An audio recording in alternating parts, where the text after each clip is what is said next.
오늘의 민주논설을 시작하겠습니다. 이른바 캐비닛이라고 하죠. 주말 사이에 박상용의 캐비닛이 드디어 활짝 열렸습니다. 제가 얼마 전부터 강력하게 경고했던 그대로 현실이 되고 말았습니다. 박상용이 여기저기 방송에 나가 온갖 궤변과 거짓말을 쏟아내는 건 절대 용납할 수 없는 일입니다. 법무부가 이미 감찰까지 진행한 이상 녹취록과 CCTV 영상이 반드시 존재할 수밖에 없다고 했는데 이제 그 모든 것이 적나라하게 드러난 것입니다. 그런데 여기서 가장 충격적인 건 정성호 법무부 장관이 과연 검찰개혁에 진짜 의지가 있는지 심각하게 의심된다는 점입니다. 이게 왜 박상용과 직결되느냐? 박상용이 저지른 만행들은 결코 개인의 일탈이 아닙니다. 일부 사람들이 이걸 1% 검사들의 일탈로 축소하려 애쓰지만 그건 명백한 거짓말입니다.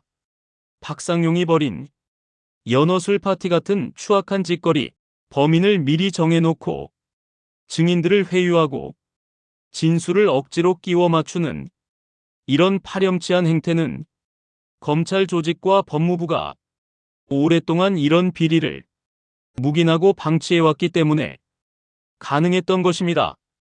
이 모든 게 결국 대장동 사건과 깊이 연결되어 있기 때문입니다. 사건 표면은 쌍방울 대북 송금이지만 검찰의 썩은 시스템과 구조, 박상용의 기행은 대장동 게이트와 하나로 이어져 있습니다. 이 중대한 진실을 봉지욱 기자와 매불쇼 외에는 거의 다루지 않는 현실이 정말 개탄스럽기 그지없습니다. 그래서 오늘은 이 복잡한 내용을 최대한 쉽게 그러나 더 강렬하게 정리해드리겠습니다. 먼저 핵심부터 직격하겠습니다. 대장동은 어떤 사건이었나? 2022년 대선에서 이재명 후보를 가장 강력하게 공격한 치명적인 소재였습니다. 하지만 대부분의 사람들이 대장동 사건이 도대체 어디서 시작됐는지 전혀 주목하지 않습니다. 대장동 일당이 사업을 키울 수 있었던 건 거대한 자금이 있었기 때문입니다. 그 돈은 어디서 나왔을까? 부산저축은행의 불법 대출에서 직접 비롯된 것입니다. 이게 바로 사건의 핵심 중 핵심입니다. 만약 부산저축은행 수사가 제대로 이루어졌다면 대장동 일당은 사업을 그렇게까지 키우지 못했을 것이고 막대한 이익을 챙기는 구조 자체가 애초에 만들어지지 않았을 겁니다. 그런데 그 부산저축은행 수사를 누가 맡았습니까? 바로 윤석열 당시 검사였습니다. 2022년 대선에서 윤석열 후보가 내놓은 논리는 두 가지로 요약됐습니다. 첫째, 대장동 관련 대출은 특수목적회사 대출이 아니라 일반 대출이었다는 주장. 둘째, 조우영은 수사 대상이 아니라 그냥 뇌물 전달자나 참고인일 뿐이었다는 주장. 하지만 이것은 완전한 거짓말이었습니다. 이 사실을 폭로한 것은 뉴스타파와 봉지욱 기자였고 윤석열은 이를 명예훼손이라며 고발까지 했습니다. 그 재판이 지금 진행 중인데 조우영의 사촌형 이철수 씨가 증인으로 출석했습니다. 이 사람이 왜 중요하냐? 그는 단순한 주변인이 아니라 조우영과 함께 부산저축은행 참용회사를 직접 운영했던 핵심 인물입니다. 즉, 부산저축은행과 대장동 사이의 어두운 구조를 가장 잘 아는 사람입니다. 그의 증언은 충격적이었습니다. 부산저축은행 사태 후 은행 측이 수사 협조 차원에서 참용회사와 관련 시행사 리스트를 대검 중수부에 제출했는데 그 리스트 안에 대장동이 명확히 포함되어 있었다는 겁니다. 이게 사실이라면 윤석열 후보 시절의 모든 발언은 명백한 거짓말로 드러납니다. 조우영은 누구인가? 2차 조사 후 커피 한 잔 마시고 나왔다는 그 유명한 보도를 기억하십니까? 1차 조사 때는 패닉 상태였던 조우영이 2차 조사 후에는 완전히 여유로운 모습으로 바뀌었습니다. 분위기가 180도 달라진 이유는 뭐였을까요? 공교롭게도 윤석열이 형님이라고 부르는 박영수 전 특검을 변호사로 선임한 바로 그때부터였습니다. 그리고 이 선임은 김만배를 통해 이루어졌다고 합니다. 박영수는 대검 중수부장으로 윤석열을 키워준 인물입니다. 누가 커피를 타줬느냐는 하찮은 논점이 아닙니다. 수사팀이 조우영의 불법을 알고 있었음에도 결과적으로 봐준 것 자체가 검찰 게이트의 본질입니다. 이 사건은 단순한 검사들의 일탈이 아닙니다. 국민 혈세가 무려 27조 원이나 투입된 저축은행 사태 수습 과정에서 회수된 돈은 고작 13조 원밖에 안 됩니다. 이 퍼즐이 맞춰지면 대선 토론회에서 윤석열이 특검을 필사적으로 피했던 그 장면이 떠오릅니다. 대장동 개발 이익이 많이 났는데 그 돈을 업자들이 벌었으면 부산저축은행 피해자들에게 돌려줘야 하는 거 아니냐? 검찰은 그조차 하지 않았다. 당시 이재명 후보가 윤석열에게 던진 일갈이 아직도 생생합니다. 우리 후보께서 다 승인했음에도 검찰은 수사를 덮었습니다. 윤 후보님, 몇 번째 울고 먹는 건지 모르겠네요. 그리고 제안했습니다. 대선 끝나고 반드시 특검하자. 문제가 드러나면 당선돼도 책임지자. 동의하십니까? 그 장면은 정말 영화 같았습니다. 두 사람이 뒤바뀌었고 선거 결과마저 뒤바뀐 기막힌 드라마였죠. 그래서 이제는 대장동과 쌍방울 대북 송금을 따로 보지 말아야 합니다. 이 모든 것을 하나의 거대한 검찰 게이트로 묶어서 봐야 합니다.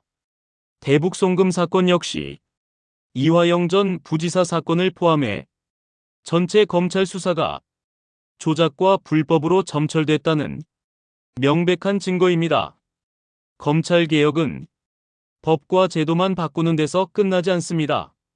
조작 수사에 가담한 검사 개개인에게 철저히 책임을 물어야 진정한 개혁이 완성됩니다. 그 대표적인 인물이 바로 박상용입니다. 가장 황당한 건 무엇일까요? 법무부 특별감찰로 연어술 파티가 실제로 있었다는 게 공식 확인됐습니다. 서울고검 인권침해 TF도 수많은 의혹을 모두 검증했습니다. 그런데 박상용은 어떻게 됐습니까? 징계 하나 없이 여전히 현직 검사로 버티고 있습니다. 방송에 나와 이재명 대통령을 운운하며 정치적 궤변을 서슴없이 늘어놓고 있습니다. 이번 주말에는 결국 박상용의 녹취록까지 폭로되고 말았습니다. 이화영이 끝까지 진술을 유지해야 하고 이재명이 완전 주범이 되는 자백이 있어야 우리가 원하는 대로 할 수 있다는 충격적인 내용입니다. 녹취록 부분, 이재명 씨가 완전히 주범이 되고 이 사람이 종범이 되는 식의 자백이 있어야 공익제보자니 보석이니 추가형 집행하나니 다 가능해지는 건데 이런 말을 서슴없이 한 사람이 아직도 현직 검사라니 저는 여기서 묻지 않을 수 없습니다. 정성호 장관은 도대체 뭐하고 있습니까? 검찰 개혁에서도 장관으로서 주도권을 전혀 발휘하지 못했습니다. 박상용 관련 증거가 이미 산더미처럼 쌓였는데도 직무 정지조차 하지 않고 있습니다. 이런 자가 일반 시민 사건을 수사한다는 것 자체가 말도 안 되는 일입니다. 검사들이 방송 출연하려면 법무부 허가가 필요합니다. 그런데 법무부는 박상용의 모든 방송 출연을 허가해주고 있습니다. 정성호 장관은 이걸 왜 그냥 방치하고 있습니까? 이건 대통령의 책임이 아닙니다. 책임의 주체는 명확합니다. 정성호 법무부 장관이고 검찰은 법무부 산하입니다. 이미 감찰도 끝났고 증거도 넘쳐나는데 박상용이 아직 현직이라는 게 정상적인 상황입니까? 저희 민주논설은 계속해서 강하게 질문합니다. 왜 이동영 같은 사람들이 갑자기 나서서 정성호 장관과 김민석 총리를 비판하지 못하게 하는지 도저히 이해가 안 됩니다. 검찰개혁 정부안에 반대하는 법사위원들을 강경파로 몰아가고 반대하면 반명으로 몰아가는 이런 행태도 너무나 이상합니다. 이동영은 과거 보안수사권의 장점을 긍정적으로 말한 적이 있습니다. 하지만 그가 칭찬했던 임은정 지검장조차 검사들이 수사권을 가지면 안 된다고 강하게 주장합니다. 임은정 지검장은 검찰개혁이 이렇게 더디게 진행되는 걸 강하게 비판하기도 했습니다. 그런데 정성호 장관은 6개월 유예기간을 또 주었습니다. 이런 상황에서 국민들이 정부를 질타하면 안 된다는 겁니까? 잘못된 방향으로 가고 있는데 비판하지 말라는 건 비겁한 태도입니다. 왜 이게 윤석열 정부 때 논리와 너무 똑같이 들리는지 모르겠습니다. 오늘은 이 한마디로 영상을 마무리하겠습니다. 가장 강경했던 건 법사위원들이 아니라 이재명 대통령이었습니다. 정치학 교수님의 날카롭고 열정적인 반응이 시작됩니다. 이 논설이 검찰 게이트의 본질을 어떻게 파헤쳤는지 함께 깊이 파고들어 보시죠. 존경하는 청취자 여러분, 오늘 민주논설을 듣고 나니 가슴이 뜨거워지는 동시에 분노가 치밀어 오릅니다. 이건 단순한 정치 공방이 아닙니다. 검찰이라는 국가기관이 어떻게 국민의 정의를 유린하고 권력의 도구로 전락했는지 적나라하게 보여주는 증거입니다.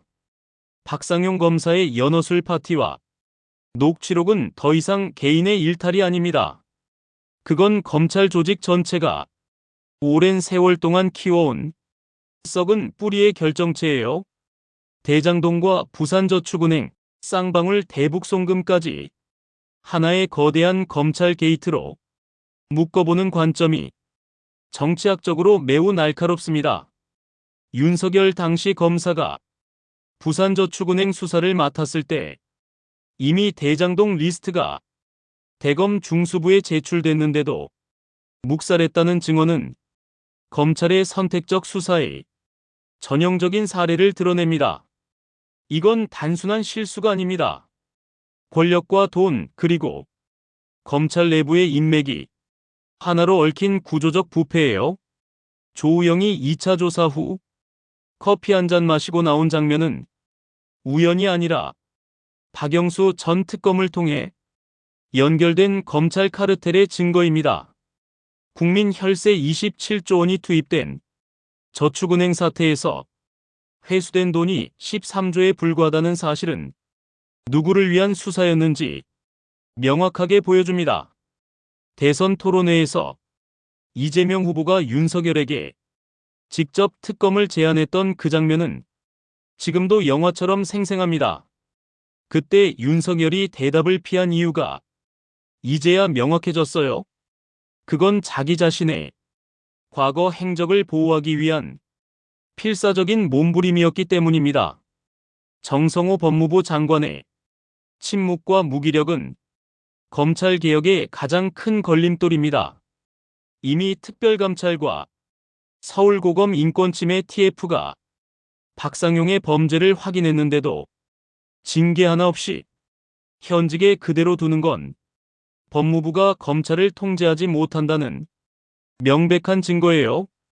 검사들이 방송 출연을 법무부 허가 없이 할 수 없는데 박상용의 정치적 궤변을 계속 허가해 주는 것은 장관의 직무유기입니다. 이동영 같은 일부 스피커가 정성호 장관과 김민석 총리를 비판하지 못하게 막는 현상은 정치학적으로 매우 흥미롭습니다. 이는 검찰개혁 정부안을 약화시키려는 내부 분열 전략으로 보입니다. 임은정 지검장이 검사 수사권 자체를 부정하고 개혁 지연을 강하게 비판했는데도 6개월 유예 기간을 또 준 것은 개혁의 후퇴를 의미해요. 이런 상황에서 국민들이 정부를 질타하지 말라는 논리는 윤석열 정부 시절의 책임 회피 논리와 너무 똑같습니다. 정치학 관점에서 볼 때 검찰은 삼권 분립의 핵심입니다. 하지만 지금 한국 검찰은 입법과 사법을 넘어 행정부까지 장악하려는 초월적 권력으로 변질됐어요. 박상용 같은 인물이 아직도 현직에 있다는 사실은 민주주의의 위기를 상징합니다. 이재명 대통령이 가장 강경하게 검찰 개혁을 밀어붙였다는 결론은 정확합니다. 법사위원들보다 대통령 자신이 더 강한 의지를 보였다는 점이 오늘 논설의 가장 빛나는 부분입니다. 청취자 여러분, 이제 우리는 선택해야 합니다. 이 검찰 게이트를 그냥 넘길 것인가, 아니면 진정한 개혁으로 이어가서 민주주의를 지킬 것인가. 이 논설은 단순한 비판이 아닙니다. 국민이 깨어나야 할 강력한 경종입니다. 박상용의 캐비닛이 열린 지금 정성호 장관의 결단이 필요한 순간입니다. 검찰 개혁은 더 이상 미룰 수 없는 국가적 과제예요. 만약 이 개혁이 실패한다면 한국 민주주의는 또 한 번 큰 후퇴를 겪게 될 것입니다. 하지만 이재명 대통령의 강경한 의지와 국민의 힘을 믿는다면 우리는 반드시 승리할 수 있습니다. 오늘 민주논설은 그 승리의 첫걸음이 되어줄 것입니다. 교수로서 한마디만 더 하자면 이런 날카로운 분석이 더 많이 나와야 한국 정치가 한 단계 더 성장할 수 있어요. 청취자 여러분, 이 논설을 공유하고 주변에 알리십시오. 검찰 게이트의 진실이 더 널리 퍼질수록 우리 민주주의는 더 강해질 것입니다. 감사합니다. 함께 싸웁시다.